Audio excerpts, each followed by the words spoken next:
Hi, and welcome back to section 3.2. We are going to dive into graphing linear equations. And one of the first things that we need to understand is what is a linear equation and how is it a little bit different than other types of equations? So as we're looking at this particular equation I have written on the board, this is the standard form for a linear equation. It is written as ax plus by is equal to c. As you're looking at this equation, a, b, and c are some values. They are constant values. And so the only variables that are truly variables in this problem are x and y. So this is just, again, that standard form of a linear equation.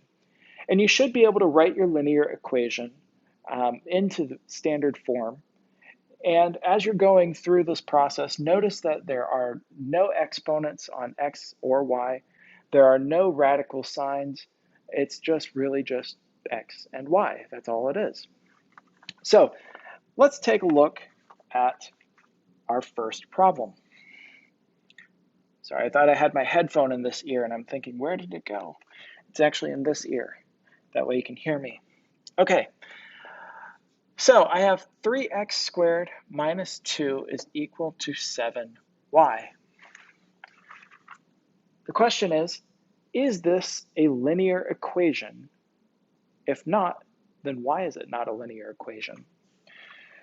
Well, as I'm looking at this problem, if I were to try to rearrange this problem so that it's in our standard form, let's see what happens. I move my 7y over, I'm going to move my 2 over, and that means that I will have 3x squared minus 7y is equal to 2. So I have my a, b, c, but notice my x is squared. I have an exponent on my x value. So the question is this a linear equation or not? And the answer is no, because when we even tried to get it into standard form, you still had an exponent on this x, and there was nothing to really clear it out. And so this is not a linear equation. I'm going to abbreviate equation as EQ. Okay, let's try the next one.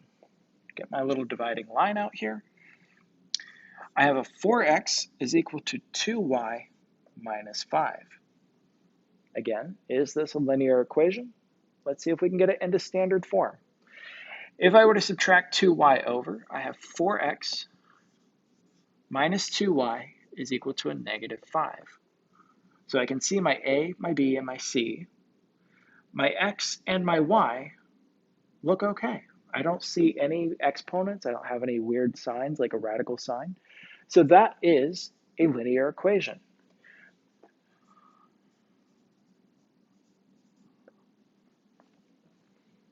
Very good. Let's try this next one. Y equals 4. Interesting. Y equals 4. I don't even see an x value. But you can add in, just like we did before on a different problem, you can add in a 0x, because 0 times x is not going to change anything. 0 times x is still 0. So I do see that I have 0x plus y, because that is a positive y, there's nothing out here changing it, is equal to 4. Yeah, it looks right to me because I have my a, b, and c. B, if you're not quite sure, is 1. It's implied since it's not written. I have my a, b, and c values. I see that my x and my y do not have any weird signs to them. They're not exponentiated, so there's no exponent to them. So yes, this is a linear equation. So it's pretty straightforward trying to identify linear equations set out from other types of equations. I've got one more I just want to look at just to kind of show you a difference. I'm going to get some board space here though. Compared to the equations that you've already seen, this one looks a little different. So I have y is equal to the square root of x minus 7. That minus 7 is outside of that square root. If I were to try rewriting this problem into standard form, I'd move my x term over. That's going to be a negative square root of x plus y is equal to a negative 7. There's a bit of a problem here. This square root, it's not part of my standard form, so this is not a linear equation. So what I'm seeing is that this is actually something we will talk about much later on as a radical equation. Excellent. So that being said, as you're looking at graphing linear equations, to graph something, you have to have at least 2 points. You can get more points, and that will hopefully help you confirm that you are graphing correctly, because your points should be on that same line. But you have to have at least 2 points. And so if I give you an equation such as x minus 3y equals negative 9, the question is, how do I get those 2 points? And there's a very easy way to do this in math. Very, very easy. It's kind of like the old Hillshire Farms commercials where they were gathered around and they said, I say Hillshire, you say Farms, go meet. Well, we do the same exact thing in math, except we change it a little bit because it's cooler this way. And so if I say graph, you say XY chart, and we both shout go math. Why don't you go ahead and give it a try? I can't hear you if you're doing it. That's okay. Speak louder. But truly, this little mnemonic will help you understand the process of graphing. So I say graph, you say XY chart, go math. Graph, XY chart, go math. You could do a little fist pump if you want. Okay, that being said, all fun set aside, what we're going to do for our graphing is set up our XY chart. Now, in our XY chart, notice I didn't give you any values. So what do you use? Very interesting, right? Here's my suggestion. If you are set up in the standard form like this, or at least if you have x and y on the same side, I would use my intercept values of 0 for x and a 0 for y. Notice these are on 2 different lines. You can also use other values should you choose. You could do 0, 1, 2, you could do 0, 4, 5, a billion, it doesn't matter. I suggest keeping your numbers very small as much as possible. And as you start to get things like fractions or decimals, it may be more considerable to use certain types of values to help cancel that fraction or that decimal value. But that set aside for now, what we're looking at is, again, just something very simple. My x, my y, they're on the same side. I'm going to use a 0 for x, and then I'm also going to use a 0 for y. So let's try it. If I plug 0 in for x, I have 0 minus 3y is equal to a negative 9. 0 minus 3y is still negative 3y is equal to a negative 9. Divide by my negative 3. I learn that y is 3. So 0, 3. That's my first xy coordinate pair. Let's try the next one. Get my squiggly line there. I have x minus 3y. My y value is 0. Keep in mind I chose that value of 0. X minus 3y is equal to a negative 9. 3 times 0 is 0. X minus 0 is x. And x is equal to negative 9. So there's my 2 points. Pretty easy, pretty straightforward. So let's try something. Let's see what happens when we graph these. If I were to go to 0, 3, so 0 and 3, just trying to get my tick marks out a little bit so I can have a little bit of a scale there. So 0, 3, I'm not moving in my x, and I'm moving up 3 units. There's my first point. Negative 9, 0. Now with my scale that I have, I don't know if you're able to see it as easily, I got about 1.5 inch spacing for mine. If you're using grid paper, this would be far more accurate for you.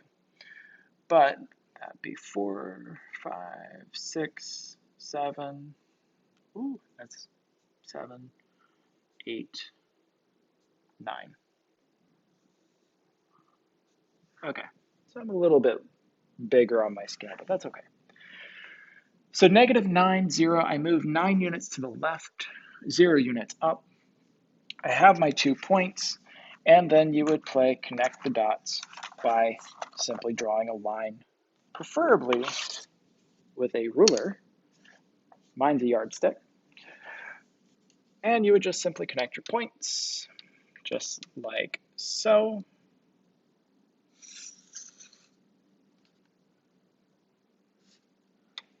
And you would have your graph.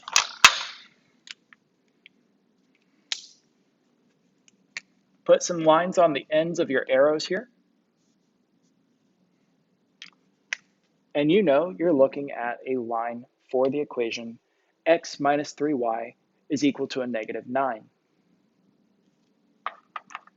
Give me 1 second.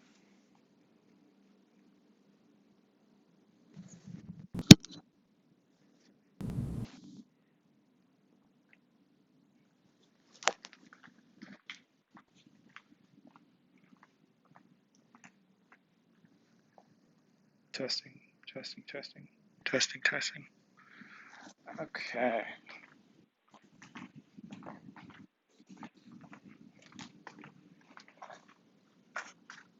Okay, sorry about that if the audio cut out. My other headphone died, so I'm switching over to one that is fully charged. Okay, so at this point, we do have our line, and you see that you have your 2 points of -9, 0, and 0, 3. And these two, once connected, you have your arrows on the end showing that this line continues to extend in both directions. What you're seeing is that this is going to be the graph for your equation. That being said, let's try another one. Let's see how this process works with another equation. I'm going to erase my work,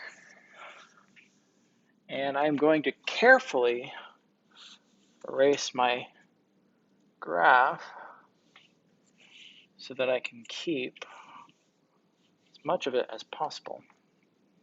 Get that point cleared off. There we go. Okay, very good. Okay, and my marker, here we are. So my next equation is y equals -5. Now, graph, XY chart, go math. All right, so what we're gonna do is we're gonna get that XY chart. Now, here's something very interesting. I don't see an X.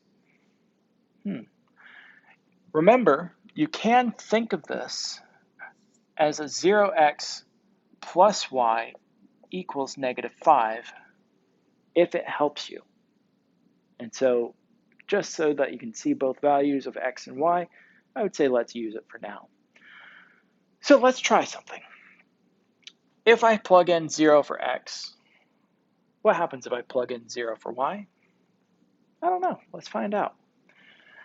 So I have 0 times 0x, that's my value, plus y equals -5. Cool. So I have my value. I'm going to go ahead and add it. So 0 plus y is y. It equals -5. Huh, it's my original equation. Interesting. Let's try another one. Let's try that 0 for the y, just because we're going on the same basic principle that we just solved the other problem. So I have 0x plus 0 is equal to -5.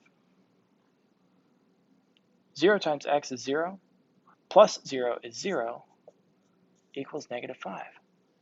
Huh. Well, that's not right. 0 can't equal -5. So what am I looking at? 0 doesn't work. 0 does not work at all, meaning y, the line itself, will never cross y at 0. So that value does not work. I erased mine. You can cross it out if you'd like, or you can erase it, but 0 does not work for y. So we need another point. What other point would you like to use? I'll really leave this up to you. But remember, keep your numbers small. I personally am just going to use 1 for x. Let's try it. So I have 0 times 1 plus y equals negative 5. 0 times 1 is 0. And I get y equals negative 5 again. That's very strange. The question is, why do I keep getting this value? And the answer is actually very, very simple. If I were to start graphing these values, what you're going to see is that these are creating a horizontal line. And you can see that y is negative 5. That is what the equation is actually saying. It is read as y is negative 5.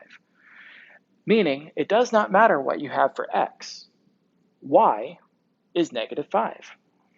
So let's plot it and see what happens. So at 0, negative 5, I have 0 movement in the x. That's 1, 2, 3, 4, and 5. 0, negative 5 right there. 1, negative 5, so I have 1 over and negative 5 right there. And I'm just going to use my notes here.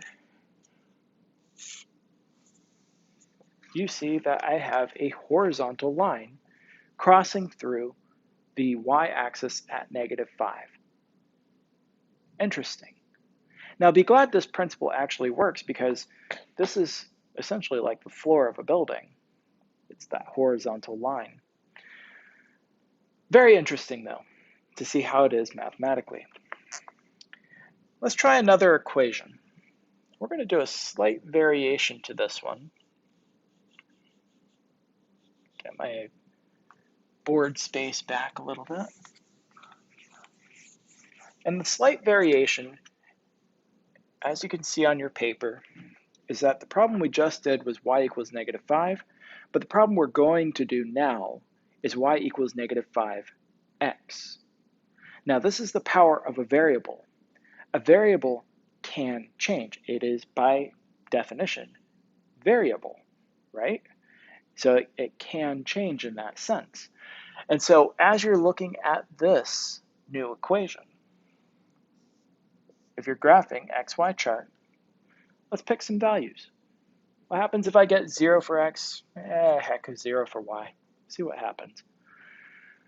Well, y equals negative 5 times 0. Don't lose your sign. Negative 5 times 0 is 0, so y equals 0. Interesting. So guess what happens if I plug in 0 for my y? X is going to be 0. Let's just prove it. I have 0 equals negative 5x. Solve it out. X, once you divide that negative 5, will equal 0. Well, that doesn't help you, because all you've gotten so far is 1 point. Did twice the work, but you have 1 point. So you need another point. Let's just pick 1. Why not? I'm using 1 for x, so I have y is equal to a negative 5 times 1. Negative 5 times 1 is still negative 5, so that is y equals negative 5. Now let's graph. So I have 0, 0 as one of my points, and I have 1, negative 5 as another point, right about there. And as I graph, notice how this differs from the last problem we did.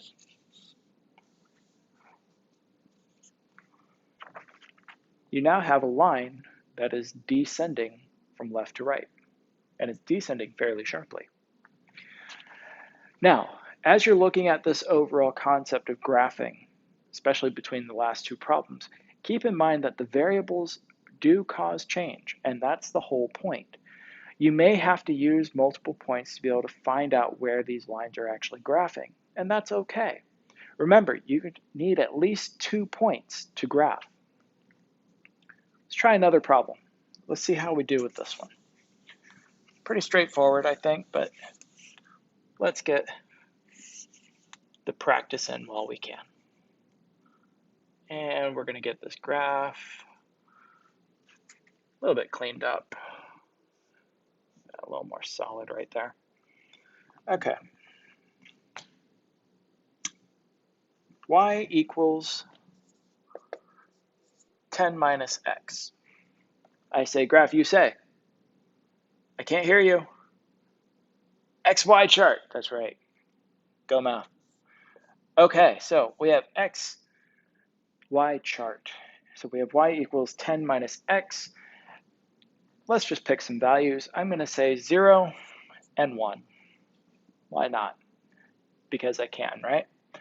So if I plug 0 in for x, I have y equals 10 minus 0, or y equals 10. If I have x is 1, I have y equals 10 minus 1, or y equals 9. Pretty straightforward. I got my 2 points. At 0, 10, I have a point. I'm going to show you a little shortcut if you're doing this on your paper without a graph. So you're not using graphing paper, you're using just a regular piece of paper. You're going to get your, there we go. You're going to get your coordinate plane together. I'm just ballparking it. Notice it's not perfectly straight, but that's okay. You know you have a 0, 10, so 0, 10 puts me up here. 1, 9, so here's 1. I'm going to 9 right there. It's 10. Notice I didn't necessarily need the scale because I specified my values on my diagram. If you're graphing in a computer system, you're using graphing paper, you're using a pre-printed graph, obviously you'll already have that scale available. If you're just using regular line paper, or in this case you're using the blank spaces, well actually these have pre-printed grids, but if you have just plain printer paper, you can kind of do it the same way here. Again, you're getting that ballpark idea of graphing. Okay, let's try another one. Graphing is good. It's good for you.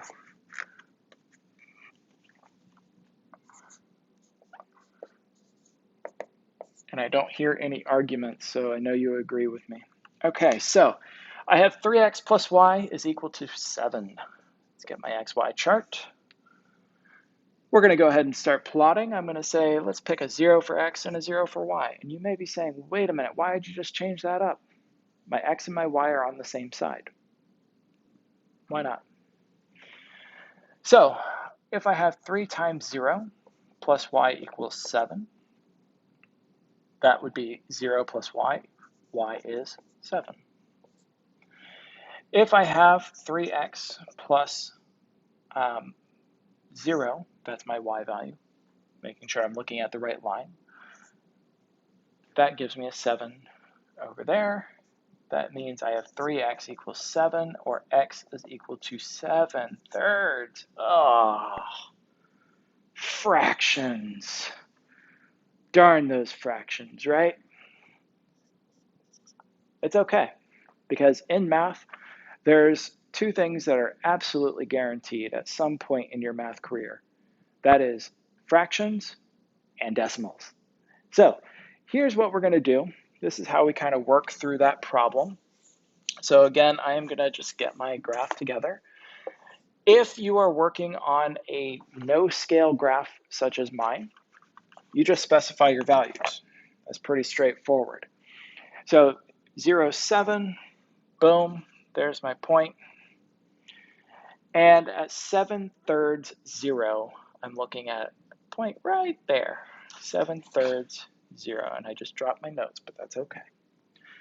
And I would just simply graph like that, though straighter. Okay. There is nothing in my coffee. I just can't draw straight lines. Okay. So there's my graph based off of my values. Now my scale has no scale. So my graph has no scale. If I'm looking at how do I do this on an actual scale? Well, ask yourself, where is 7/3? 3 goes into 7 twice, right? So technically, this is like 2 and 1/3. As a decimal, 1/3 is 2.3 repeating. So you can kind of ballpark where you're graphing if you're using grid paper or if you're using a pre-printed grid. So you should be between 2 and 3, a little bit closer to 2, but not quite halfway to 2.5.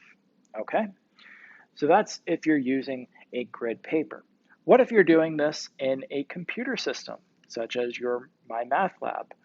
Well, when you click onto graph, this point you can graph pretty easy. You go to graph this point, just put it at 2, and then click the point again, and you should get an option that says Edit Coordinates. Edit Coordinates. Once you click Edit Coordinates, you can type in 7/3, and it makes your life easy. So that's a great way of doing it in system. Now, let's say you can't find that option, and you're looking at this and you're like, there's no way in the computer that I can type in 7/3. It's impossible, Dr. Martin. It's impossible. Very easy. Pick a different point. And I would say for this other point, let's pick something that is a little bit easier. Maybe like, oh, I don't know, 1. That works as well. So if I plug 1 into this problem, I have, getting my little lines of separation, I have 3 times 1 plus y is equal to 7. 3 times 1 is 3, plus y equals 7. Y is 4. So I would know at 1, 4, my point would be on the line. And so that's perfectly fine as well. But sometimes, especially in MyMathLab, you'll have homework or quizzes or even your tests that request you graph with your intercepts. And to do that, these are your intercept values right here. You have your y-intercept, your x-intercept. To do that fractional value, again, you just plot the point and then click the point to edit the coordinate. And it shows up as a little option right around the graph. Pretty straightforward from there. All right, let's try one more problem for this section.